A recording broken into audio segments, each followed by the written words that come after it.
All right, I guess I'm online. Another awkward beginning for ISO Buddies Productions. So, welcome aboard for those of you that have been here before, which is usually all of you. We appreciate you coming back all the time. Seems I have 21 views per video lately, so that to those 21 of you, we love you. We here at ISO Buddies Productions, which is me and DJ Space Cat, we love you. Next week, we're going to have a new backdrop, and it is going to be awesome. Oh, Wally's here. Yay! Game time. We're going to have a new backdrop. It's going to be like bamboo, real cool. I may do some painting on it. I'm going to try to hang some of my swag on there. So we'll see what happens. That's you. Basically, my swag is my Ophi Spider-Verse sticker page. So if you want to send us swag, we like stickers. Tonight, we have a great show. Our sponsor, again, is Pepsi, the Soda Shoppy Black Cherry. If you haven't tried it yet, go try it. They're not offering me money, but maybe if enough of you try it, they might. But we have Steph Risberg with us. Stephanie Risberg. I didn't clarify before she came on. We'll call her Stephanie Ellicott, just so everybody else feels good about me not knowing anyone's name. She is going to show us Pill Millipedes or Pillies or Pillipedes. She's got some out now, so we're going to bring her on and the Pillies right here. There you are. Welcome, Steph. Hey, good evening.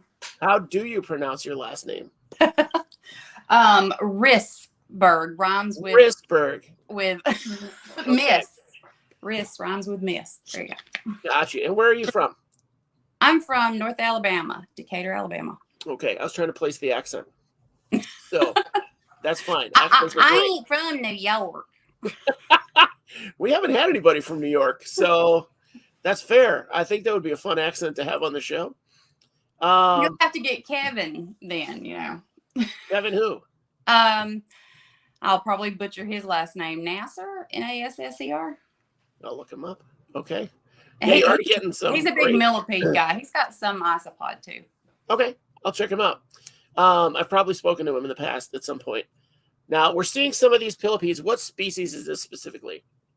So what I've got here are glomeris, and these are the pulchra. Pulchra? Now this is a culture I haven't had that long. I got it in April. Okay. Are you familiar with Alan Jeon, Jeon? Nope. But I'm going to get that information from you before we leave, and I'll put it in the description. Okay. He collects a lot of invertebrates. Okay. But he had these and was having some problems. And since I had done so well with the pustulatas, he asked if I would take them. Okay. Was he just getting rid of them? Well, no. So we ended up, I took claim of them back in April, and I doubled their numbers, and then I split it up and gave him half. So, okay. So now we've got enough for 2 colonies. He was having some issues with heat. So the glomeris do not like a lot of heat. Okay. This particular species, the pulchra, are actually from Europe. So they're mostly in Croatia, Albania, and Montenegro. So you're looking at weather in the summertime in the mid 70s. So you want to let that be your max on these. Great. I had a really bad incident this summer. I had another colony that was the pustulata, and I didn't realize I had surgery, a major surgery, and I didn't realize that the transom was letting too much heat. It was like a laser beam on going up and down on 3 of my bins. So my flame leg millipedes overheated and died. My glomeris marginata, and then most of my pustulata. So I have 1 marginata left and just a handful of pustulata. So I'm trying to rebuild those colonies. the postulata I got from Orrin McMonigal. Yeah. I believe that's right. Somebody correct me if I'm wrong. Wally, you know. Yeah, he's the guy. He's the guy for invertebrates. So we're hoping one day to have him on the show. I have a direct connection to him, but I've been intimidated to ask him on the show. So he's pretty down to earth. I think you'd find him approachable. Good. Yeah, I harass him and ask him questions all the time. So. Oh, well, maybe I'll do that. Orrin is the man. Orrin is the man. I mean, he literally wrote the books. Well, yeah. So, there's not a lot of information out there about keeping glomeris. I mean, it's almost impossible to find anything. And, years gone by, you used to find these huge, giant pill millipedes from the South Africa region, and everybody wanted them because they got up to about, 2 inches long, and they were like the size of a ping pong ball when they rolled up. And, everyone just had a really hard time trying to get them to survive in captivity. Now, I don't know. I've heard rumors there are a few that have figured out the code over the last few years. I've never had the opportunity. I did hear that. It was like the last 6 months. Somebody said they cracked the code and actually got something to breed. Yeah. Now, I've not heard that. I've not seen photos of that. But, I don't know that person personally. So I can't say whether it's true or not. Yeah, I consider it rumors still. So, because I haven't seen any evidence, like nobody's posted photos or anything like that. So, now I know there's not much information on any of these millipedes, and I'm going to call them millipedes. Is that okay? That's fine. Okay. I've noticed I can't find any information except the big ones, like they just die. Like you keep them and they starve to death over 6 months or so. Well, the glomeris. So North America has a type of pill millipede. They're much smaller even than these. These will get up to, and I don't think any of them are in the picture anymore. Nope, they're invisible right now. They're that small. These have said, "I am leaving. You've got too much light on me." So, okay, give you something to look at. So, in North America, there are some onomaries that are in some regions. Here in Alabama, Alan has actually been able to find some and collect them and breed them. Okay. He had a colony crash here a while back, and he did give me the opportunity to try and grow them, but it was when I first started out with isopod. So I couldn't find anything. So what do you think I did? I tried to keep them like I kept isopod rather than trying more along the lines of a millipede. With millipede and with pill millipede, your substrate's going to be really important because that's their main diet is the substrate. Yeah. That and what you'll find with glomeris, or what I have found, and that's thanks to Orrin's little, and I'm not here to advertise for him either, but feel free. That'll help me get him on the show. He has an invertebrates magazine that he publishes. Okay. And he had an article in here on cracking the code on glomeris. So that's where I read about, they need moss, and not like moss that has no red soil or anything on it, but the darker the soil, the better. And what I did is when I first got my postulata is I went out and I collected like 5 different kinds of moss. I even collected really dark wood with moss, and they would basically create a cave inside the moss and eat all of the soil out, and then the moss would just fall apart. So they don't eat the moss. Okay. But they will lay eggs in it, and they will molt in it. So the moss does something. It has something in it, or it gives off something, gives it back to the soil, maybe, or bacteria. There's something in how it's broken things down, I assume, or the bacteria, one of the two. That plants give something back to the soil, like you rotate crops, right? Corn and beans. Mm-hmm. They each take and they each give something else back to the soil. That's really interesting. So live moss is basically a necessity for these guys. I haven't tried rearing them without it, other than the U.S. natives, the Anna Marys, and those died terribly.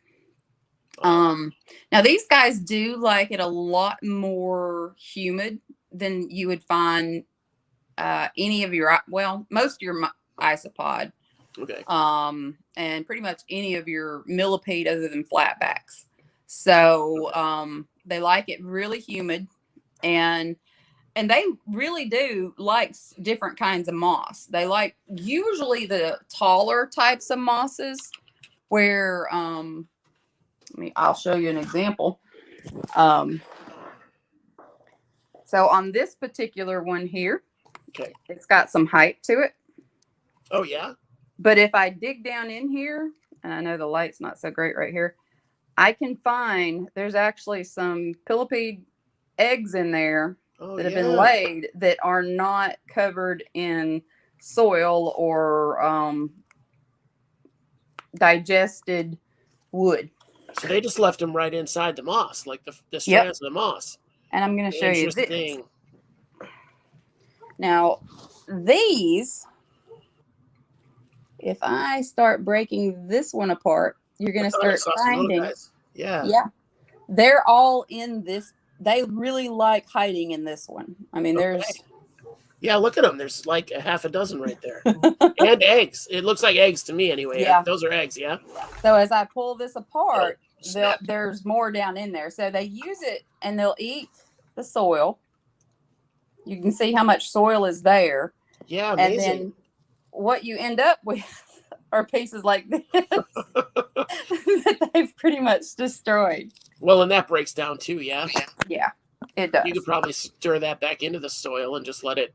You know what I actually do with it? I actually give it to my millipede, because the millipede will, different types of millipede will mow it down. And even some of the isopod, if your zebras, my zebras always love to eat moss. Huh. I wonder if a Leostratum would do that too. Like the Chicobolus spinageris or Florida ivory, they love moss. They will eat it all the way to the bottom and leave the soil. So now, I have no success growing moss, so I'll have to get another book about that. But I had a ton of moss that I put in with my aunts, and it all died. So they've turned it into soil. Yeah, I've not been able to really grow it. I am fortunate. We've got 10 acres, so I get to harvest it whenever they go through what they have. But what I usually do is we have these wonderful armadillos that love to dig huge holes all in the yard. So I go around and pick up the moss that they leave me out of the holes. Oh, that's nice of them to do. They help you harvest it out. That's like a team. It's like a team effort. You don't shoot them. We have a long-time listener who likes to shoot them. I like repurposing stuff. I don't like it going to waste. So that's fantastic. That's good. It's a good philosophy for the world. So these guys. So this is a full-grown one in the bin right now. That's kind of on his side. Yeah. Okay. That was. Well, and so this is a good thing. Look at him and can you see? And I know I wish it let me zoom in, but it's not letting me do it. I can see he's got like 40 legs. Yeah. So if you look at them, they have about 11 to 13 segments on them. Okay. And each segment has 2 sets of legs. 2 sets. So I don't know, Matt, 44 legs? Yeah. Give or take.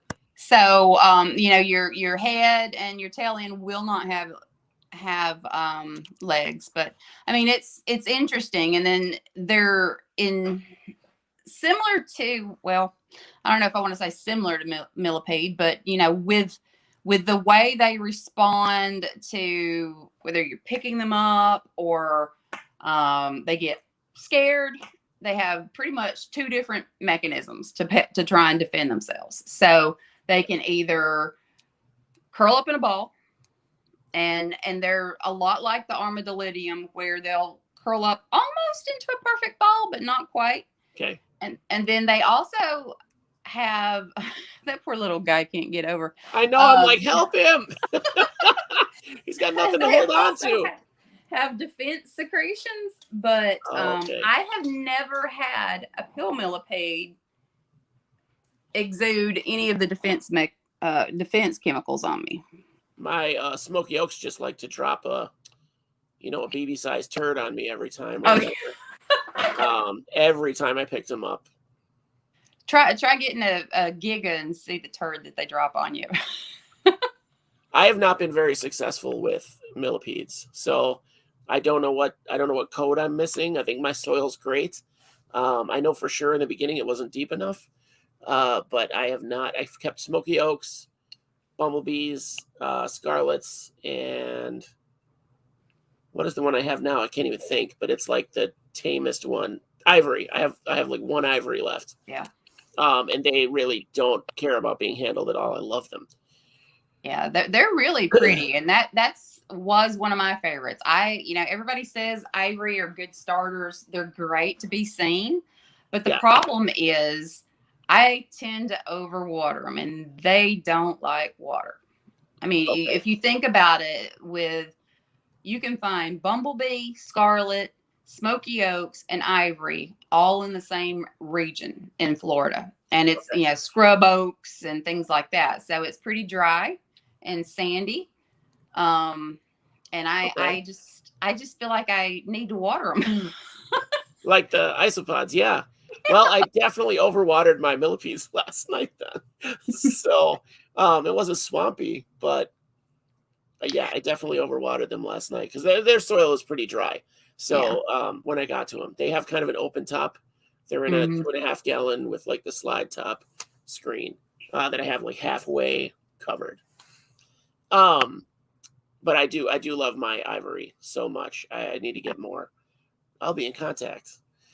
So these guys, would you say they're on par? Like this species, there's a couple different species, right, that are being kept right now successfully.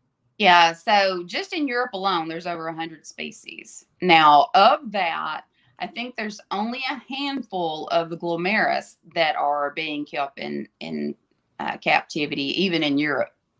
If you look on iNaturalist, you can see it's like over the last 18 months, there were very few sightings. And then obviously people are getting into the hobby or are selling into the hobby, however, and it's like this huge spike that goes straight up of all these sightings of where they've located them. But what you typically find are the Connexa, the marginatas, which are the black ones, solid black, and they have a little golden kind of trim around each segment if you want.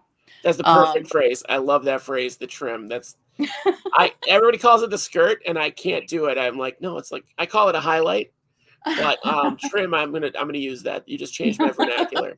Well, let's see. So, what is the technical word? I don't know how to. I'm horrible with Latin. Okay. But and this may not even be Latin. It's tergite is what the segments on the pill millipede are called. We'll call it Tergitarianotis. How's that? So there's like just a real fine outline around each one, and it's really kind of cool looking. I like that whole idea. Like you see some cubaris with maybe not gold or whatever, but they have the same kind of just a little thin line around the outside. I like these guys. I think these are really pretty.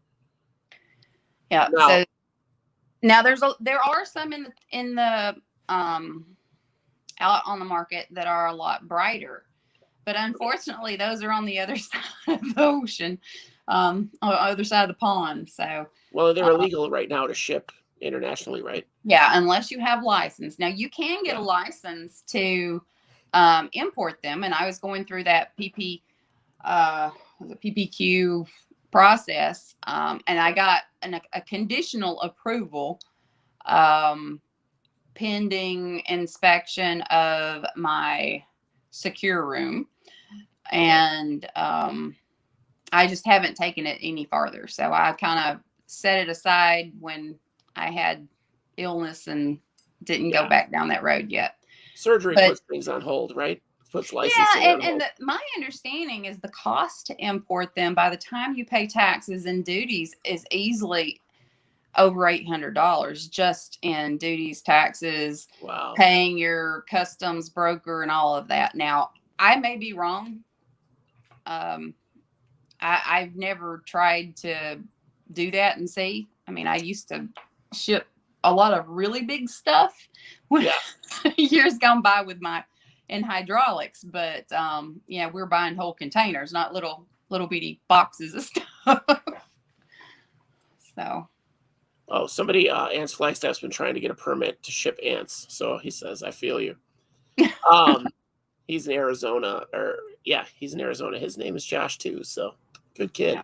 Now I do Um, know there's a on I don't know if you're ever on Arachnoboards, but there is a gentleman on there, Arthroverts, that did get his permits to yeah. be able to import and export. Now I will say, I was in chats with somebody from, I don't remember where they're from. I want to say Korea, but I don't think that's right. When the tricolor uh, isopods were not here yet. Mhm. They were not here yet. This was like 7 or 8 months ago.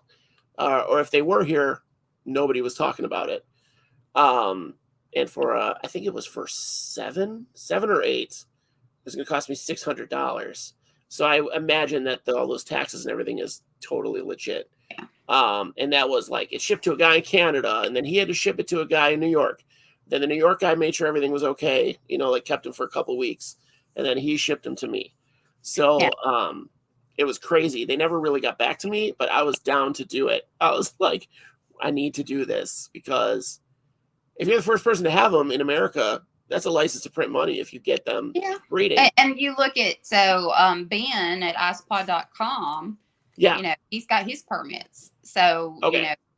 they can bring those in, and even Laura at Smugbug.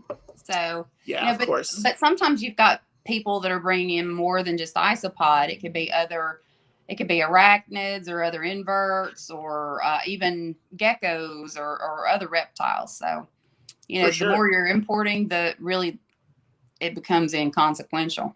You can amortize those prices or cost over your price. That's how I always try to do things when I'm buying anything from anyone, even in the States. Like I hate the cost of shipping. So what I do, and this is dumb, like to kind of alleviate that cost, is I'll add more stuff to my invoice to make it more worthwhile. But it's like it's not really saving me anything to get three more cultures of anything. Wally sold me stuff in the past. He's never sold me one colony or one set. It's always 3 or 4, or he's well known for throwing in a freebie. So yeah, I can never buy just one because it's like $15 for a $45 thing. Like, let's get some more. So back to these guys. What are they eating in here? This is obviously flake food, and is this mango? So this is fish flakes, Yeah, and beetle jelly. So this is okay. mango coconut. Boom! I half nailed it. I can tell that mango. I can smell it from here. Because they're kind of going back to that over and over. Yeah, and they will eat pumpkin and a few other things. Okay. I have a tendency not to add that stuff in very often. If I give them a protein, I do it about once a month. What do you give them for protein then? So I'm doing the fish flakes for protein. Okay. I also add in calcium carbonate, which I put in a salt shake. Sure. And I salt it in to add in calcium carbonate, but I've got them on flake soil, or had them on flake soil, and they were going through it so quickly, which you would not think 40-something pill millipedes would go through it that quick, but they were. And I didn't have a real high survival rate on my babies. So what I thought I would do this time, when I decided to change out or top off my substrate, is there's a gentleman by the name of Matthew Mullen that makes some beetle substrates, which are usually even have been fermented even longer than flake soil. And he uses a Japanese technique that he learned when he was in Taiwan, learning about breeding beetles. So it's a little pricier than flake soil. I usually make my own flake soil. Sure. But well, fermenting it is such a process, though. Like, you have the animals now. Like, who has the time? Yeah.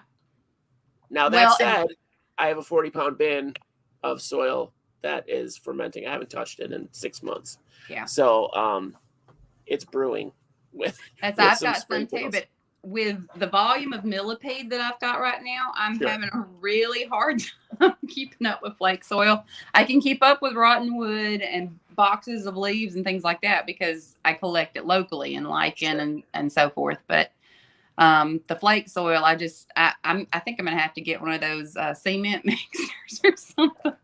That's what one of my friends who runs Permian Exotics, Morris, has a cement mixer. Yeah, I've used some of Morris's product. Oh, yeah. Yeah, so whenever I get in a bind, because I run out of what I've made, I either go to Morris, and he is such a nice man. He entertains all my whims and will mix whatever I want. And I'm picky when it comes to my substrate. Yeah. Because I don't want cocoa fiber of any sort in it. Waste of space. I don't want charcoal. I don't want sphagnum moss. I want it to be flake soil and rotten wood and leaves. I don't, and he'll put in whichever calcium I ask for. So usually he'll make one and he'll say, "This is Green Acres invertebrate mix, millipede mix." He gives you your own name. That's perfect. So I'll have to ask for that when I mention it to him. Like, hey, man. I also buy some from Sean Kramer over on US Invertebrates LLC. Now his is really good too. So the one thing with Morris is that if I want to do adjustments to it, he'll entertain those and do whatever I ask him to. And that allows me to test that out and see how it works. I like that. And he's very particular about his mixes too. Yeah. Very exacting. So apparently Morris speaks highly of you as well. So you must be a great customer and kind of a friend now. So that's great. I love this hobby. The connections you make with people is so great. Well, and whenever I have good experiences, I make sure to share that. I have met so many people starting out in the isopod world back in 2018, and some of them were just really snarky back then, and that's just not who I am. Sometimes I get a little too nice and give too many things away. I'm gonna send you my address. We'll see when you're feeling nice. I'm like, okay, I need to get rid of these isopod. Who wants them? You can have them. All you gotta do is pay shipping. You do get a lot of overflow. So I've had so many people that have helped mentor me. When I first got into isopod, the very first purchase I made was with the smug bug with Laura. Okay. And then I met Dan Vivas. Nice. And he helped walk me through what I needed for each of my vivariums, and help answer all the questions about getting everything set up. And he's so detail oriented and just he's always been genuinely nice to me. But then I met Alan, and Alan is like taking me up, and so has Kevin. I mean, working with some of these guys that have got experience and have been out in the field and collected things. They know what it looks like where they collected it at. That kind of stuff, it's invaluable. I mean, if you are sitting here looking online trying to buy something, unless you know what kind of environment they need, you're not sure about the husbandry. And there's just, even with millipede, there's just not that much out there. Yeah. I mean, you can always use Oren's books, but that only goes so far with the millipede because it doesn't get into many of the exotics. Not that there are many exotics left here in the States, but you never know what's going to pop up. That's true. We still probably haven't found any.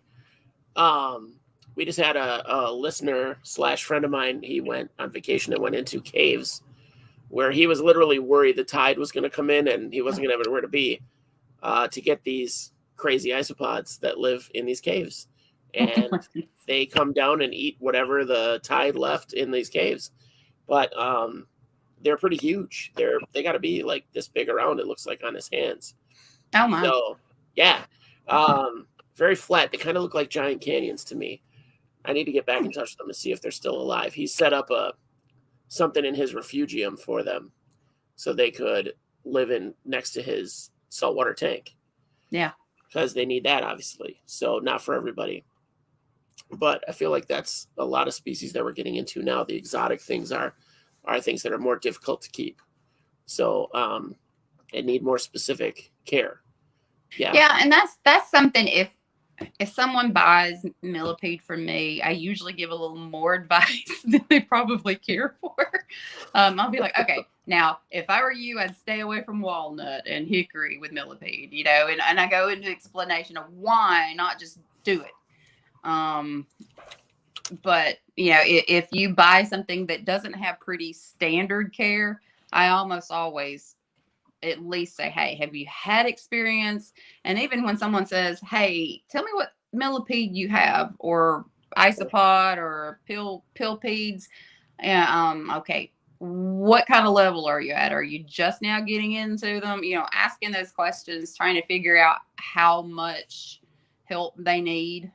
I mean, it's important. You're taking these bugs. Well, they're not bugs. These invertebrates. Yeah. And you're putting them in captivity. Well, you don't want to just do it for them to die. You want everybody to have success with it. And some of these are hard to get and come by, and you want to make sure they get in the hands of someone that's either going to breed them or really take care of them, not the ones that are going to kill them in 6 months and yeah, and try to contact you again like, those died right away. What are you trying to do here? It's like, you kept them in a shoebox with some Pringles that you had left over. It's not gonna work. Yeah, but these guys are so cool. Like, I don't know what it is about them. They're not much different than isopods, but they're still very cool. Well, and they even create chambers. I don't know if you've seen any of the flatback millipedes, but I've seen them and I would like them, but I haven't gotten any. They'll build a chamber and molt inside that chamber. Now, these guys, let me see if I can find it. I've got a particular piece of wood that they love to build chambers on. Is this the feather one or the flatbacks? No, this is the this is the glomaris. These are the glomaris. Okay. Glomaris. So if you look right here, there's a little domed area. Oh yeah. And if I were to scratch the top of that, you would find one of them in there. But for some reason, this is the only piece of wood that they like to do that to. But you can see little holes over here where they've done it before, little divots. That's so you can also funny. see it an overload of springtail, but yeah, of course, right? My armadillo officinalis dig into the cork actually and make little chambers for themselves. So I'm a little familiar with that. Yeah, and they don't tend to like the really light colored wood like this. They like the darker wood, which I kind of ran out of. So I collected some this past weekend and was sterilized. Well, I call it sterilizing. Most people would laugh at me for calling it sterilizing. I dry it in the sun. Most people bake or boil or freeze or whatever, but I just dry stuff in the sun, and it tends to not kill all the bacteria that's in it. And maybe not all the hitchhikers, but sometimes I will put the moss in water and put a rock on it, make it sink. Okay. So, any hitchhikers float out. Okay. But I like to keep whatever I add in with the bacteria from where I'm collecting it from. I like that. I like that because they obviously they need something, and Yeah. it's working. So, because what the more exotic ones, the big ones you were talking about, Oh, the yeah. theory is they're getting something for their gut from their environment that they're not getting in captivity. Yeah, and there's so many when you're working on something like this, and I mean you've had isopod, but there's so many variables that go into play. I mean, you've got temperature, you've got humidity, ventilation, the food component. Are they getting the right nutrients? What about calcium? Is it a Yeah. source that they can digest? What about the wood? If you were just to put shavings in here, they couldn't digest that. It has to be fermented to the point, or decomposed to the point where that was it lignin or whatever it is in there breaks down. Otherwise, they'll starve to death. Morris, what's that called? Earn your keep. We gave you a lot of plugs here today. What is it called? Lignin? Melatonin? I can't remember what it's called. I should know it, but I don't. You know what it does. So I had a brain fart, so I forgot it. It happens. It happens, especially with all this stuff that you have to remember for these guys. But it's kind of funny, and my story is the same as a lot of other people. I didn't get into this thinking I was going to be collecting millipedes and pill millipedes. I got into this because of my 3 geckos. I wanted to give them some enrichment and progress from just a sterile environment to a bioactive. So, that's why I started. That's how most people got into isopods. Yeah. Mealworms, roaches, and then I got into isopods. So, it's something that as I've gone through, I enjoyed the isopod, but I kind of got they were taking up too much space. I had about 60 different colonies. Oh, wow. And it was just, I had a hard time keeping up. So with the millipede and the pill millipede, I make their substrate deep enough that I don't have to deal with them every day. I tend to them once a week. So, and if you put enough layers of leaves on something, it helps hold in that humidity. I mean, if I were to pull out my Giga bin, you'd see I added about 4 inches. I let them settle.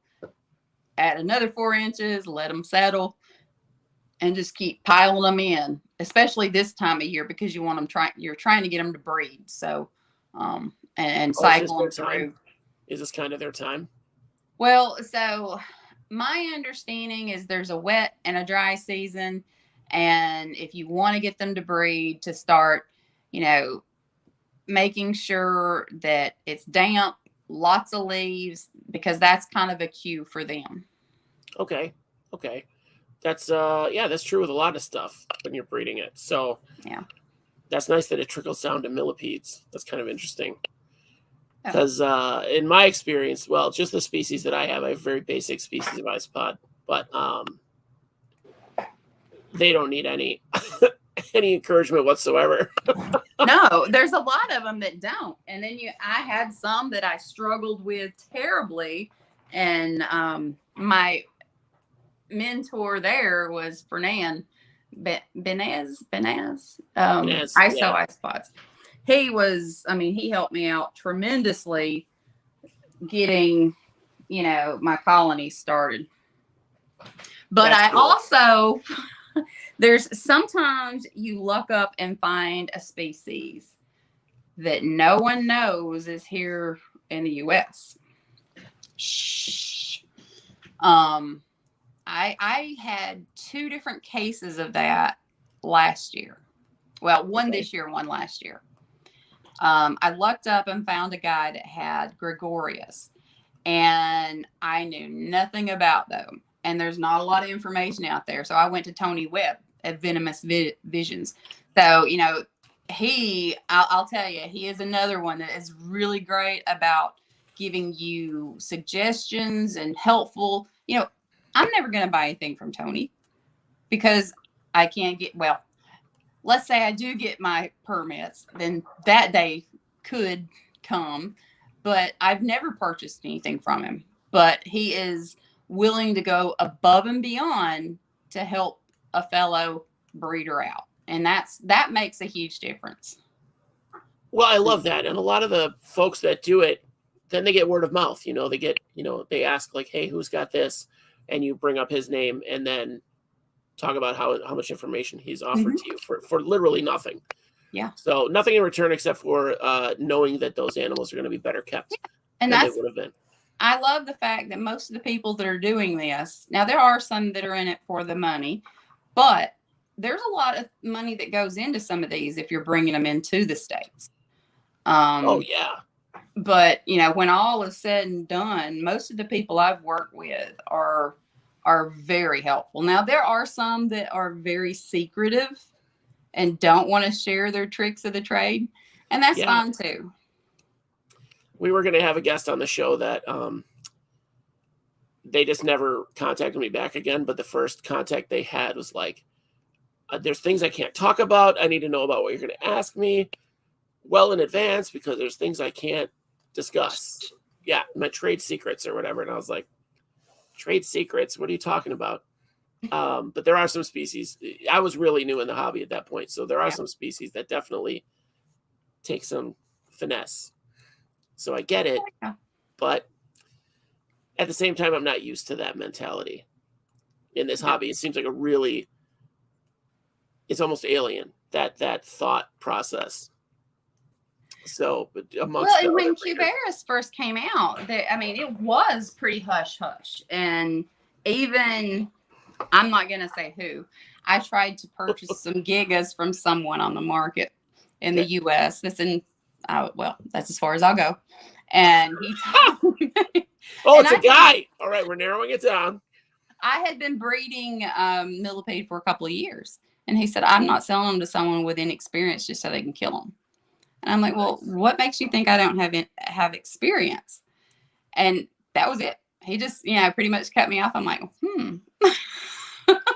I try to research every one I get and figure out where it came from, what kind of temperatures they were around, and it's, look as me on iNaturalist or any of the other sites to see in situ pictures and, things like that. But, I kind of got offended at first, and then I'm like, okay, fine. I'll find them somewhere else. Like, I respect that, and don't at the same time. Like, you don't know who you're selling it to, and then you just dip out on them like that? Yeah, so it's, I'm not going to be mean. Okay, no, that's fine. That's fine. We don't need a name drop. Like, I try not to trash talk anybody, even if I want to. There are some people in the hobby I want the same thing. If I do sell something, I want to make sure it's taken care of. So if it's something that requires something special, for instance, like the feather millipede that I breed, they're fungivores, so they need polypore. So, I make sure that they know that. Okay, please do not let them drown. They can't see. I try to explain what's different about that from other millipedes and, to try and help them be successful. Yeah, for sure. A fungivore. So you've got to have kind of a mycelium going in your setup. Well, I go to the firewood pile. So you can just give them mushrooms, basically. They don't need. Well, it's a sawtooth polypore. So, and they'll eat some slime molds. Okay. And a few other molds, but they really do like the sawtooth polypore. That usually I find it on the bottom side of hickory limbs, and I don't like using hickory. That's the only species I use hickory on as far as any millipede goes. Okay. Because I've had a really bad experience with hickory. Oh, that's too bad. Killed all of my ivories. Oh no! Not the best species. All but one bin, and it was my I can't even say it. My Miamis made it. Now I'm waiting for babies, but they're the ones that are black when they're adults. Okay. I love those that turn like one solid color, and that's it. But then I like the flame legs because they have that underneath. Oh, I know. Neon. That's so cool. The legs being that neon color. Yeah. Now these guys, do you have? I know there's a species that kind of has like a strawberry coloring to it, like the pink, the bright pink. Those are, oh Lord, I'm terrible with names. I can't even pronounce that. I'm sure somebody else can, but I don't have those. They're on the isopod.com site. I don't know anyone with them here in the States. Okay. So if you're in the States and you have them, call me. We'll post your email or something. I don't know. She's all over Facebook. You guys can find her. I mean, these guys are just so interesting, and I don't know why. They're basically just, and they're not even that big. These guys are small. You had a vulgare in there with them, a full-grown vulgare, and they're roughly the same size, like maybe even smaller, the adult that you have there. And then, they never cease to amaze me. There's the other day, I'd never tried reindeer moss in it with them, and I put a chunk of reindeer moss, and they consumed the whole thing overnight. And all that was left were these little crumbles. I'm like, oh my gosh. So I got some more this weekend. I just put it in today, but they've not touched it. And I don't know if it's because it's got, it was in red mud and I didn't rinse it off. I should have, but I didn't. I like the chances you're taking where you're just kind of like, oh, look like this. Boop. Well, so there, and I mentioned I stay away from hickory. That includes hickory nuts. Now, if I'm working with my isopod, I can use hickory in there and I've not had issues. Okay. But I steer away from anything with hickory and walnut too. Walnut produces a natural pesticide and herbicide. Oh, okay. It actually kills the surrounding trees that try to grow underneath it by producing an herbicide. And it can produce a pesticide too. So we cut that tree down. I've got it to take to the sawmill. Make some nice tables out of it. Get rid of it. Put it in your garden. Is this the species? Rick wants to know if this is the species that was the strawberry color. Like the stripes. They have the pink stripes. No. Okay. Is it? It's our. Oh, yeah, that's it. I'm sorry. Yes, that's it. Ropelamaris? Yep. Okay. There's a Carnifus. I can't remember, but there's two different ones that I've seen on isopod.com. I did ask Ben if he was going to get some more, and he said it's not part of his permit right now, but he said he might look into getting the permit for it. I just think the complexity of just getting these things is so crazy. And these are detrivores. So, it's I have a hard time. It's not like the big giant land snails or which they just pythons or how many millions did they just spend in Florida to eradicate them in Florida again? The land snails, the giant ones. And they'll be back. They'll be back in 3 years. Yeah. So, and I want one, but I just want one. I know people with them, but I don't do snails. I just think it'd be cool to have a snail the size of a puppy. Oh, well, yeah. Just let it loose in my basement. Do your thing. Call him Gary. Get you some food. Yeah, leave out a banana here and there. You'll be fine. I don't know why. I'm not a snail fanatic, but I just think they're super cool to view. Well, there's lots of people that breed snails and also slugs. So. Yeah, the slugs I don't get. I don't know why. It's basically the same thing. But I feel like I can pick a snail up and choose whether I get the slime on me or not. Yeah.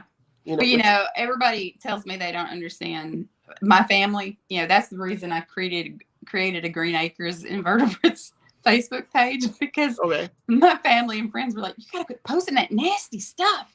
That's just awful. I'm gonna have to unfriend you. And I'm like, okay, I'll have to create a Facebook site. So you can talk about it with your other enthusiasts. That's probably why I belong to like 32 isopod pages. I have to check out Green Acres now. Look what I got. Look what I Yeah, right. I just like to see what other people have. I don't take very good pictures, so I love to see the other people's. No, photos. there's some pictures that people take that are just phenomenal. That's not me. Right. One of our members in ISO Buddies got a picture of her jumping spider's foot on the macro lens, and you can see the individual hairs, and you can almost see. I thought I could see. I don't know if it's on there for sure, but the little like micro hooks that they have to hold on to things. I might have been imagining it, but it was that close. Like it was on the borderline of being able to see those. And it's just one of those clip-on macro lenses that everybody's been using for their phones. Those too, but I suck at it. Yeah, same. I'll be ready to hit it, and the thing moves, and I got a picture of its ass or whatever. Spider pies. Let's see. I've got this one. Oh, that one looks I've got monstrous. this one. That's pretty much the one I have, the little bitty one. And then I've got this little thing. That's got. I have that too. Mine is black. And I suck at all of them. Mine only has really one setting. It has the dial where you're supposed to be able to dial it into different magnifications, but it really only has one that works. Yeah, and because of the distance, it's the same distance, so it's not gonna make a difference. Yeah. Now I have gotten some cool videos, but they're all kind of it's not clear enough. Of like little bitty millipede that are in their very first stages or that are hatching out of their eggs. But I tried to take some pictures of my pink dragons the other day, millipede, and they ended up crummy. See, and that's such a shame. I don't know. We did get to sex somebody's millipede on the show because I could tell from whatever that they were missing that leg. I don't know how. I couldn't do it on any of mine, but you could tell that leg was missing. Well, and some of them are different. So if you get your blue Philippine blues, they've actually got the males have that missing spot, but they also have grippers. So you can look at those rows of legs. Yeah. And you can see the little grippy knobs on them around it. So it's kind of cool where the females don't have it. And there's some of them I still struggle with because they won't be still. Right. Now, when I first got Scarlets and didn't know about them, I was excited to have them breed, but I had no idea what it looked like. So all I saw was like their chests, basically what we would call our chests. Yeah. Stuck together with like flesh and I'm like, they're eating each other. So I'm like trying to get them apart. They're stuck. They're glued. Oh, yeah. So I was like totally impeding their breeding like an idiot. Till I think Rachel from Pets and Peds, Pet Peds and Pods, she let me know like you're being real dumb.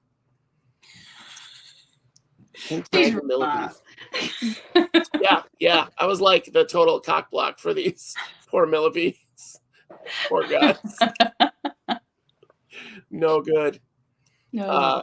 I was like, guys, knock it off. That might be why I never got babies. But you know what? Some of them will go at it for days. Unreal. I had one female flame leg that I don't know if the male bit her antenna off, knocked it off, or what. But I had to separate them. They were not giving the poor girl a break. Oh my gosh! I'm just like, I need to put her over here and see if she'll go lay some eggs now. Yeah, good luck. Did she lay like 2,000 eggs? All right, here we go. Rick says, Rick's got proof. So you guys can all Google stuff while I'm doing the show. That's really not fair. But I appreciate the info we're getting today. So these guys right here, the difficulty on these guys, what would you say? Compared to say a moderately difficult isopod? I'd say they'd be right on par. Just the key thing is making sure you've got the right components, the substrate, the moss. Okay. Not treating them like an isopod. Right. And for people like we specifically said, Morris over at Permian Exotics, he has a recipe for Millipede soil, basically. Yeah, he and I had some discussions around it not long ago. He had a gentleman asking him for some, and we were going back and forth talking about it. So like what the requirements would be. Mhm. Fantastic. And then your other clue was moss, fresh moss.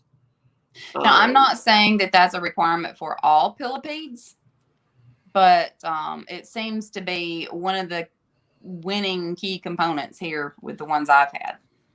And how many species do you have right now?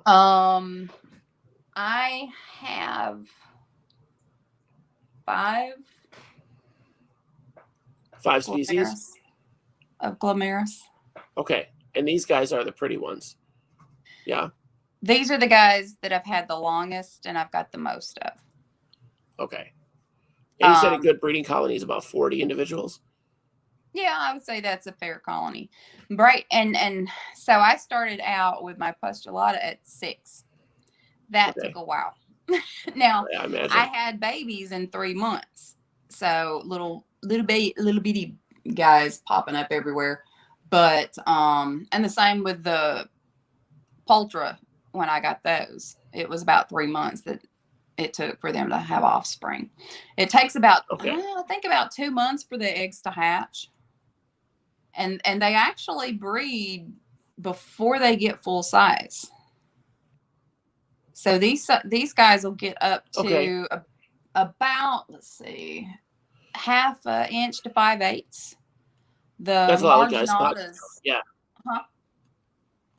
The marginatas will get a little bit bigger. They get closer to 3/4 inch, if I remember right. Those are the ones I decimated by the laser beam from the transium. It breaks my heart. It breaks my heart that something like dumb like that happens. But I did have, I think, 2 offspring that pop up, and it wouldn't be unheard of to get a colony from 2 because Alan did. His pulchra that he had, he was down to 2, and he got some more, or they bred, and then we had it up in the, what was it, up around 40 or so there too. So they say that they have about 60 to 80 eggs, but I'm not seeing it with what I've got. I don't know that they're having that many eggs, but that's what I've read about the marginatas. But if that's the case, I'm having a low success rate. So I'm hoping this new soil is going to make a difference. And I'm trying to just tweak some things and, go with some blacker wood or darker wood that's been rotting a little longer to see if I can increase that. I think that's crazy. So we have species that we're keeping alive throughout their life, like for a full lifetime. Mm-hmm. But I wonder, no, they probably don't have that kind of die-off in the wild. That seems like a lot. Like if they're laying 60 to 80 eggs and you have like 40 individuals on a regular basis, that's a huge die-off rate. Yeah, and that's, if I still had those 40, here in a couple of months, it'd probably be at least up to maybe, I don't know, a little over 100. I don't know. But we'll see. I'll keep people posted. I've had several people interested in them, and I'm just kind of hanging on to them right now to see if I can get a little bit larger colony before I start selling any more of them. I did sell some of most of the postulatas I sold a bunch of last year. Not so many this year. And then well, consider me interested, but I think I'm going to contact you for regular millipedes first. Yeah. And try to get better success with that because I've not had success. And I wouldn't want to try something this difficult without having some basic millipede success. Well, and there's several of us that have created a WhatsApp group. Serious millipede breeders. Yeah. And we trade notes and try and help each other out. And not all of us are North American based. Some of us are in Europe and other areas, just to try and understand, what's what when we see things. There are I'm trying to remember the guy up in Michigan. Is it the Michigan Manus that has his permits too? Okay. That wasn't me. Was that you? That was my cat. He'll come around about 9:30. He either comes to bother me or he uses the litter box right next to me, and I'll be like, dude, like you'll see if you go back to old videos, you'll see me about 45 minutes in start to jerk my head involuntarily. I'm surprised Winston's not snoring over here in the floor. So. What is Winston?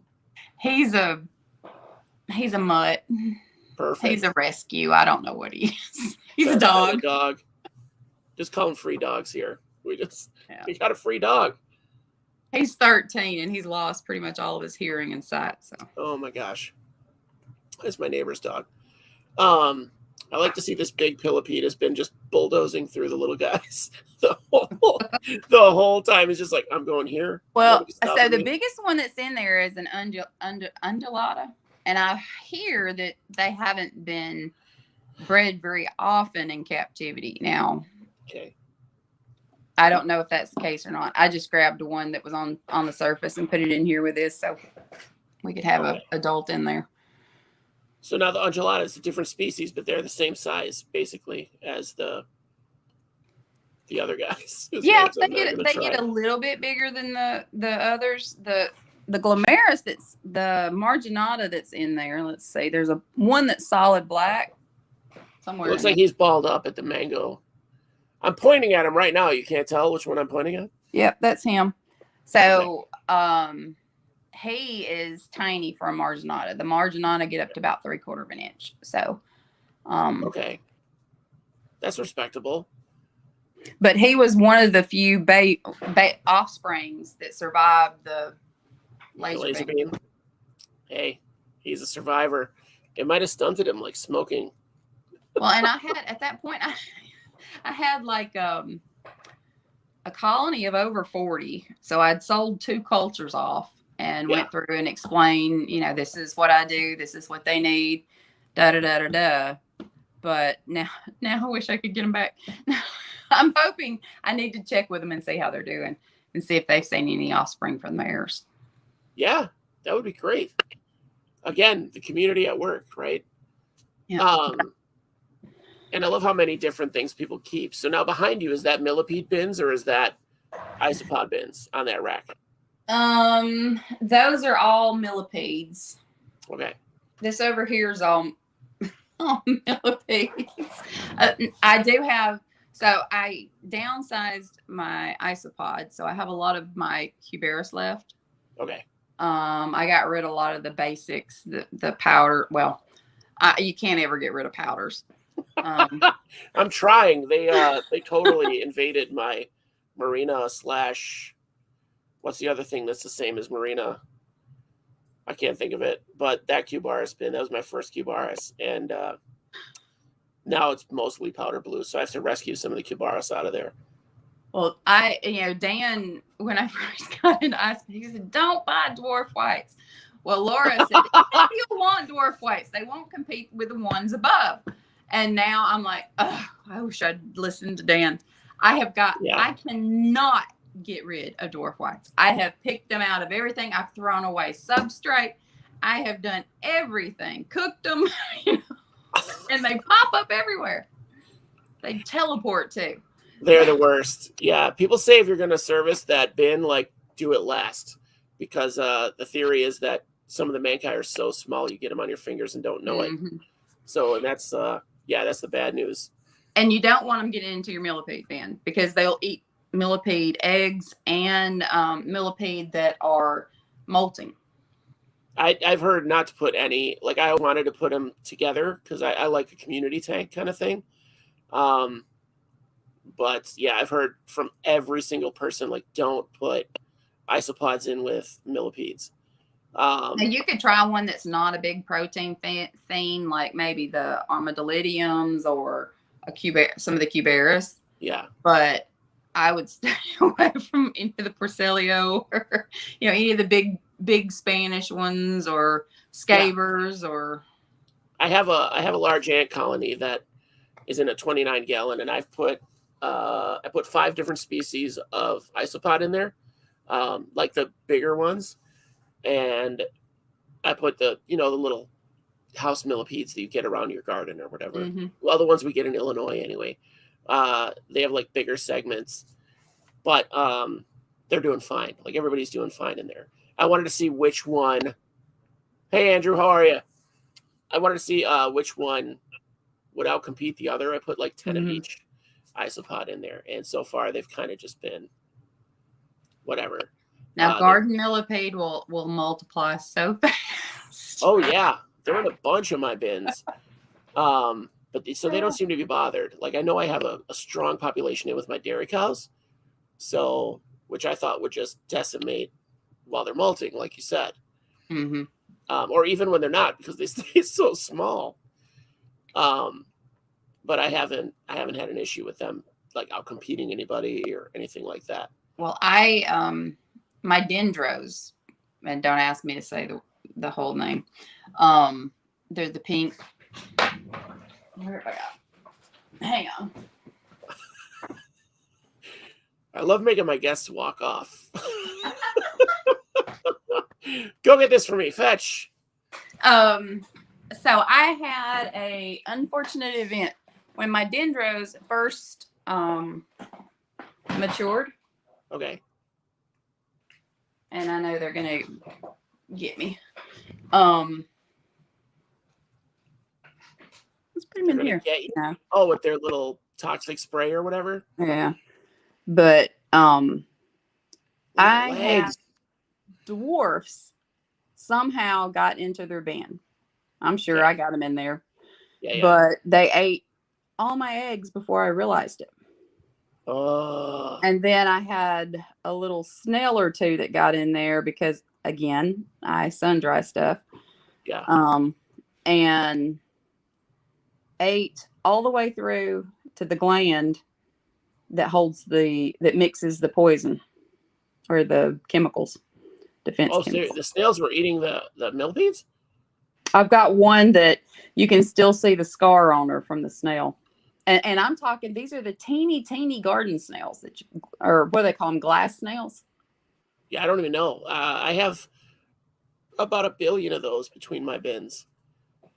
I do sun dry as well, but I do it Wally Kern style where I put it in black trash bags and just lay it out in the yard. Yeah. Well, on my patio because I don't want it to burn through my grass. I was trying to see if Those are really pretty. Like I like the gloss. They're really high gloss. Oh yeah. And I've got a big male it's almost a blue color.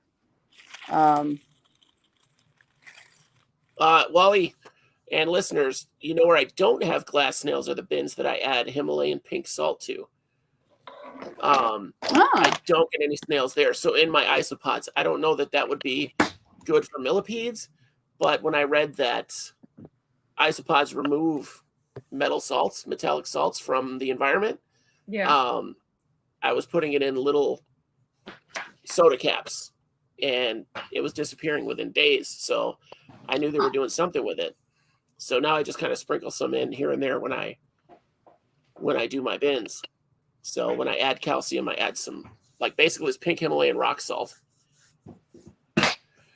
And these guys don't do any of that, right? They just break down the organic material. Yeah. The Millipedes. They're detrivores. So they break down wood, decomposing wood. Moss. Huh? Obviously, they keep moss under control. Oh, yeah. Some of them do. Some of them don't even like. This is one of my gigas. Holy cow, that's a big millipede. God, and they are so derpy. Millipedes are probably the derpiest animal I've ever encountered. I love to watch them walk. Those legs. Just the ripple. Yeah. When I got Smoky Oaks, I tried to get my daughter to hold one, and she was like, no. Because it was like my finger, you know what I mean? Like, you know how thick they are. Yep. I'm just fascinated. I'm fascinated by all these detrivores. I don't know why. I think it's almost because of the ease of keeping them, but like they're still fun to watch. And it's neat to see them too. If you live somewhere where you've got some property, it's free, free decomposition. Yeah. Well, we have a lot of decomposition because I released, I think it was some like 2,000 Armadillidium vulgare into my yard. And I originally caught them in my yard. Yeah. So, but I was like, I have to get rid of these. I have to just get done. and out they went. Yeah, Andrew from DEA Exotics says that lemurs lick millipedes to get high. I know that animals will rub them on themselves to get rid of other pests. Yeah. The ones that produce cyanide, basically. Yep. Birds will use them the same way. Crows, ravens. So that's pretty interesting that they would use other animals as tools. But yeah, I don't know. Could you get high from licking them? Let's not start that rumor. Let's not. I don't want to be responsible for somebody going to the hospital for licking millipedes. Well, somebody said something. Venomous versus poisonous. Well, if you eat it, it's poisonous. You die from it. So that's the difference, right? I talked to Chris Biggs about that. If it bites you and you die, then it's venomous. Yeah, I said I wanted to talk about poisonous snakes. He's like, well, there's like 2 species, so that'll be easy. Show. And I was like, what do you mean? And that's how he explains things. He likes to mess with you first. Oh. But I got an education that day. So I think that's about all I have for you. Does anybody else have any questions about Pill Millipedes? That's still on. They're talking about questions for Wally. I'll give them a minute to post their stuff up, and I'll interrupt myself. So, so my last question, these things that you have them in with now, this is a supplemental treat. You don't offer this on the regular. No, just once a month. And it's usually I'll offer one week and then 2 weeks later offer the other. So, okay. And maybe on the 3rd week, or 4th week, offer them a vegetable of some sort or fruit or whatever I've got at that time. But make sure it's organic or pesticide free. Oh, for sure. Yeah. I had to do that with, it was second thought, and I stopped myself from feeding pumpkin because I wasn't sure. Yeah. We're getting some thank yous. So Wally, Rick from Ophi Spider-Verse. I think this was one of the most informative sessions I've done. Just because there's not a lot of knowledge about these guys out there. I know we kind of segued to regular millipedes a lot, but I don't know much about them either. So well, and I'm not going to profess to be an expert. I'm not. I've only started with Millipedes August of last year, so a little over a year. Millipedes since 2019, Isopod since 2018. So I learn things all the time. And that's what it's great to sit in some of these Facebook, sites and ask questions. Some people are very helpful. And although I think there's one glamorous site. So. Well, I haven't found that. And I would be sketchy to follow information on those unless I knew they had success. If I had some proof that they had like eggs in their moss, that's some of the other issue with the hobby is finding people that are good at it. And I mean, you being into it for a year or so, that's about how long I've been into millipedes into isopods. And I've got this dumb show. So, I mean, but I interview the experts. I'm not one of them.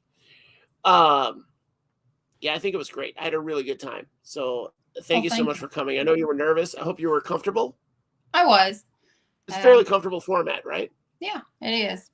Yeah, we just like to have conversations.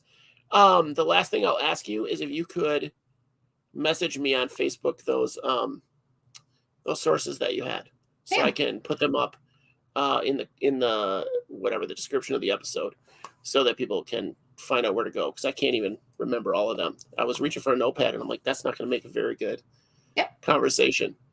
Because you have a lot of folks that have helped you and been helpful for you. Yep. So I'll send that to you in a message. That'll be awesome. I'm going to take you out and do my closing stuff that's super boring. It doesn't really do much because everybody who watches already watches. So I will talk to you later. And if you want to stick around, feel free to stick around after we're closed out and we can talk some more. Okay. So, all right. I'll pull you out. Thanks so much, Steph. Yep. Thanks. Have a good night. You too. Bye. Well, that was great. I had a great time. I learned so much. I I didn't have much to say, which is new to me. And probably to you guys too. If you haven't already, like, subscribe, hit the bell icon so you know when we're having a new episode every Tuesday. Next week, I'm a liar already, we're going to be on Wednesday night. We are going to do a live stream on location at Animal Island Pet Store in Midlothian, Illinois. If you're familiar with them, if you're in the area or within a couple hours, it's worth the trip. They are awesome. I can't wait. I can't wait for this episode. And I will be buying a tarantula that night. So don't tell my wife. I'll also be getting a scorpion soon. So don't tell her that either. She would freak out. If she's watching this, don't tell yourself, wife. Forget that information. Yeah, so if you already are like to subscribe, share it. Share the links to episodes you think people might like if they have a question. It is going to be a great show, Andrew. I think it's going to be a lot of fun. I love the On Location. I've only done one other. And I might do another one with that person again, Kyle Sterling. He has like a mini zoo in his basement. It's an amazing setup that he has. So anyway, that's a lot of name drops. Stephanie has inspired me to try to contact Oren and maybe get him on for a conversation. I think that would be super inspiring and super fun. We've got a lot of great guests coming up. So right around Thanksgiving, we have a special Podsgiving episode. I'm going to try to organize some giveaways for that. And we're going to do some taste testing for the isopods. We're going to have me, Russ Wilson from Aquarimax, and Wally Kern of Supreme Gecko.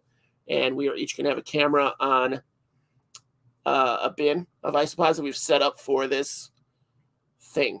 We're going to be using cocoa fiber just for this episode, so they don't eat anything but the foods. We're going to present them with 4 foods each and see which one's most popular. So that's some future stuff. We've got some other great episodes coming up, so please, again, share. If you think somebody is going to be interested or is interested in a topic we've already covered, please share it with someone else, okay? We just want to grow and get our information out to as many people as possible. So seriously, love you guys. Have a great night. I wish you all the best in everything. And I'm hitting